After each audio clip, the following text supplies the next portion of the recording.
Guys, hope you are well. Welcome back to my YouTube channel. तो आज हम बात करेंगे advantages of MBBS in Russia. Advantages की जब हम बात करेंगे so subscribe my channel for more informative videos. तो सबसे पहले इसमें एडवांटेज आता है लैंग्वेज का। अब सबसे पहले जब आपने यूनिवर्सिटी में एडमिशन लेना है तो आपने देखना है यूनिवर्सिटी बाइलिंगुअल तो नहीं है, वहाँ पे आपको कोई लैंग्वेज बैरियर तो नहीं आ रहा जिसकी वजह से आपको वहाँ पे बोलने में कल को प्रॉब्लम हो और पेशेंट्स के साथ डील करने में प्रॉब्लम हो या फिर वहाँ पे रहने वाले नेटिव्स के साथ आपको डील करने में प्रॉब्लम हो।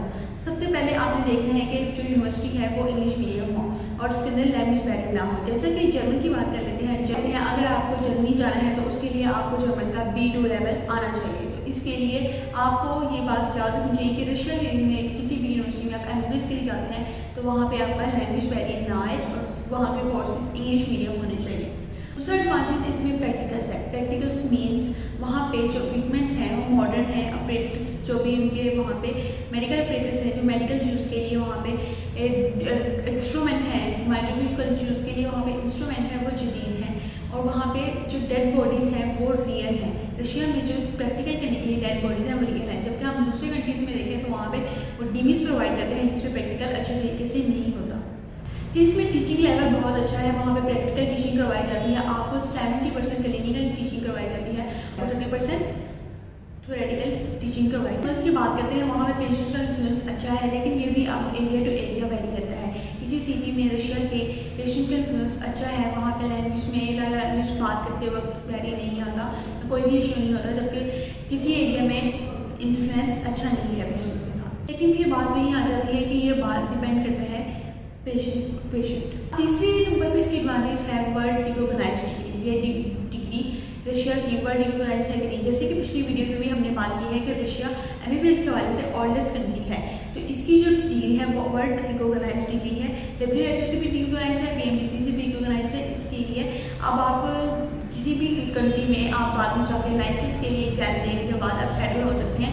इसका ऐसा सिचुएशन नहीं है। रशिया बल्कि बाकी 30 टॉप यूनिवर्सिटीज़ जो वर्ल्ड रैंकिंग में इस वक्त आ रही है एमबीबीएस के हवाले में, उसमें 30 में आप रशिया इंक्लूड होता है। लोग इसमें फेक सिनेरियोस बना लेते हैं कि रशिया की डिग्री तो बैन है, रशिया की डिग्री एलिजिबल नहीं है, रशिया की एमबीबीएस जो भी करता है वो किसी और कंट्री में एमबीबीएस करने के लिए एलिजिबल नहीं है, जबकि ये सारे फेक सिनेरियोस हैं। ऐसा कुछ भी नहीं है, ये सारे फेक अफवाहें हैं। अब इसका नंबर 4 एडवांटेज की बात कर लेते हैं, वो नेक्स्ट एग्जाम है। जब आप स्पेशलाइजेशन कर लेते हैं या हाउसअप करने के बाद आपको स्पेशलाइजेशन के लिए पीजी टेस्ट देना पड़ता था, ग्रेजुएट के लिए एक लाइसेंस के लिए एग्जाम देना पड़ता था, पीजी सीट के लिए एग्जाम देना पड़ता था, जबकि अब फॉरेन स्टूडेंट्स के लिए बेनिफिट्स हो गया है कि वहाँ पे आपको सिर्फ एक एग्जाम देना पड़ता है, उनको 2 एग्जाम्स नहीं देने पड़ रहे। हम बात करते हैं रूरल पोस्टिंग की और रूरल सर्विसेज की। रूरल पोस्टिंग और रूरल सर्विसेज का क्या मतलब है? मोस्टली जब भी किसी कंट्री से आप हमारे मोस्टली पाकिस्तान में या जिस भी कंट्री से आप बनते हैं, अपने कंट्री से बनते हैं, तो आपको वहाँ पे rural posting like rural areas में जाके हाउसअप करने के बाद 1 साल या 2 साल कुछ मार्क्स के लिए जो आपको चाहिए होती है स्पेशलाइजेशन में, उसके लिए आपको वहाँ पे आपको DH2 या DH2 में जॉब करनी पड़ती थी मार्क्स की बेस के लिए, या फिर आपको वैसे एज अ प्रैक्टिस वहाँ पे 1-2 साल के लिए करनी पड़ती है। जबकि रशिया में अगर ये बात देखी जाए तो रशिया में आपको इस चीज़ की ज़रूरत नहीं होती। वहाँ पे रूरल पोस्टिंग या रूरल सर्विसेज तक से कोई इसका लेन देन नहीं है। रशिया इस चीज़ के लिए रशिया में आप डायरेक्ट जॉब कर सकते हैं अपने हाउसअप स्टार्ट करने के बाद।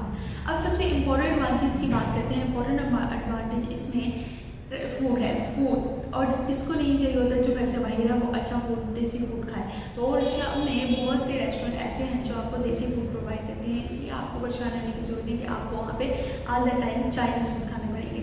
उसके अलावा ऑब्वियसली आप वहाँ पे अपने फूड भी बना सकते हैं। जैसा कि मैंने पहले भी वीडियोज़ में बात की है कि वहाँ पे किचन अवेलेबल होते हैं, आप अपना मेस खुद तैयार कर सकते हैं। ऐसी वीडियोज़ के लिए हमारे साथ जुड़े रहें। Subscribe for more details. अल्लाह हाफिज़। Thank you.